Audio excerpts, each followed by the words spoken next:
Subukan ko gumawa ng palamig gamit yung mangga sa kabuko. Try natin kung masarap ba. Ang dami naming mangga ngayon dito, bigay to ni Byra Cuevas. Ayan, salamat sa kapitbahay namin na grabe mamigay ng mangga. Ayan, sobrang dami ng mangga dito, kaya tingnan nyo yung balat ng mangga na bubulok na. Kaya pero okay pa yan, gawin ko pang sahog sa palamig. Naisip ko lang masarap kaya ipaghalo yung mangga sa kabuko dahil nakikita ko naman sa mga halo or sa mga milk tea, ganun, di ba? May mga flavor dun sa milk tea, pinaghalo yung buko sa kamangga flavor. Kaya gusto ko i-try yung fresh na prutas talaga, yung i-combine sila kung ano talaga ang kalalabasan na lasa. Kaya curious rin ako kung masarap ba talaga ang lasa. Isang buko lang yung gagamitin ko, baka hindi masarap, masasayang naman kung ubusin ko yung dalawa. Nilagay ko na pala yung sabaw ng buko sa mangga. Yan yung gagamitin nating sabaw para magiging siyang palamig. Ito palang buko na binigay sa akin, wala masyadong laman pero okay lang to.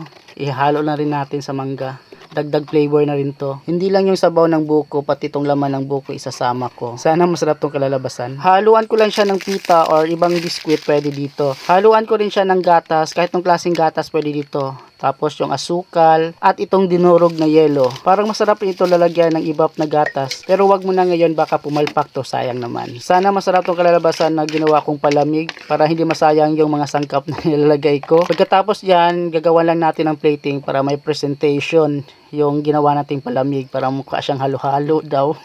Nilagyan ko lang ng biskwit at binudburan ko ng gatas. Ayan, okay na yan, maganda na tingnan, may presentation na. Titikman na natin itong milk buko mango. Ayan, oh, sarap. Masarap. Wow.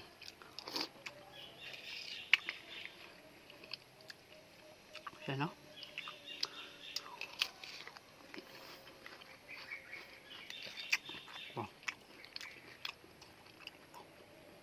Bagay pala yung mangga sa kabuko paghaluin, sarap.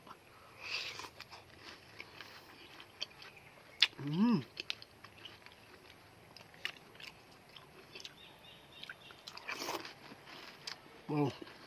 Yan,